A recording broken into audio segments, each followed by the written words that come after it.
Humanity does not live inside reality. It lives inside stories. Before data, before science, before institutions, there were narratives, shared explanations that helped humans make sense of the unknown. But here is the part most people never confront. The stories that survive are not the truest ones. They are the ones that work. A story does not need to be factual to persist. It needs to be useful.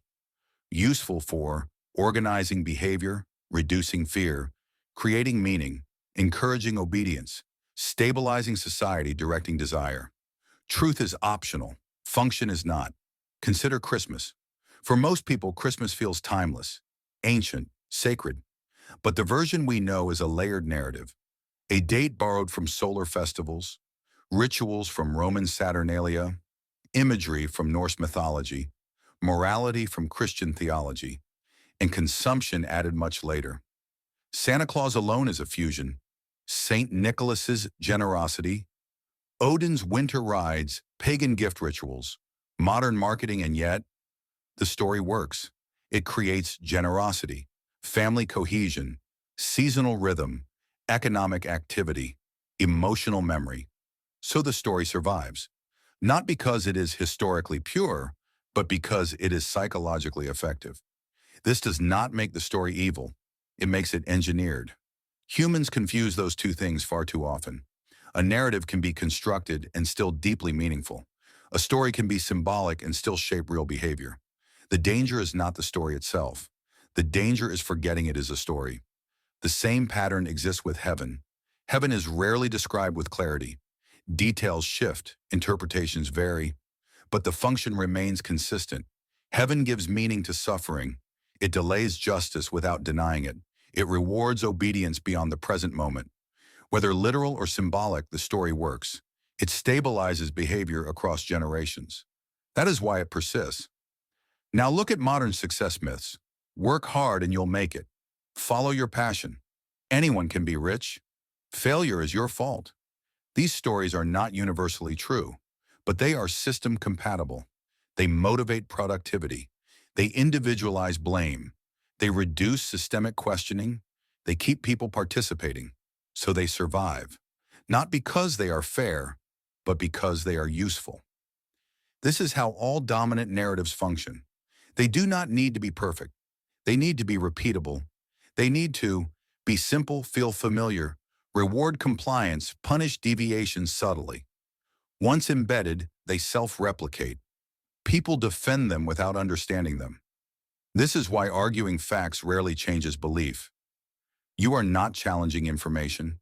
You are threatening function. When a story works, it becomes invisible.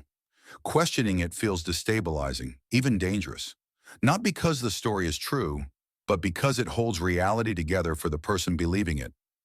This is also why myths outlive facts. Facts update, stories persist. A myth can absorb contradiction, a fact cannot. Stories evolve. Facts demand revision, and humans prefer continuity over correction. Now consider this through the lens of systems. Governments are stories.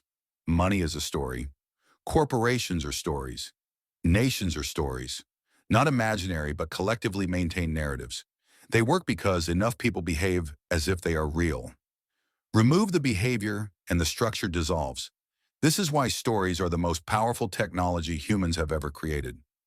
Long before code, long before machines, stories coordinate millions of people without force. They turn abstraction into obedience. This is also why Web3 feels threatening.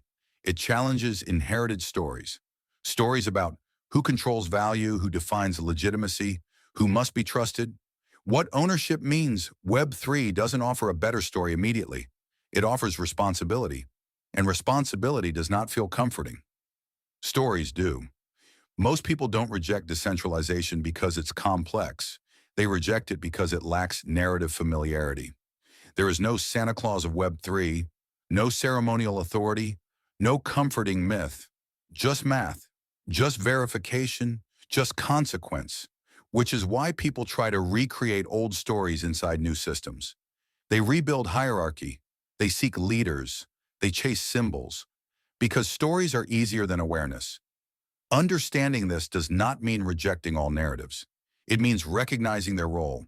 Stories are tools, powerful ones. They can guide, they can heal, they can organize, they can enslave. The difference lies in whether the story is conscious or inherited. Once you see that stories survive because they work, not because they are true, you stop asking whether a narrative is real. You start asking better questions. What does this story produce? Who benefits from it? What behavior does it reward? What does it prevent me from seeing? This is the shift, not disbelief, discernment, because the future does not belong to those who reject stories. It belongs to those who can see through them and choose consciously which ones to carry forward.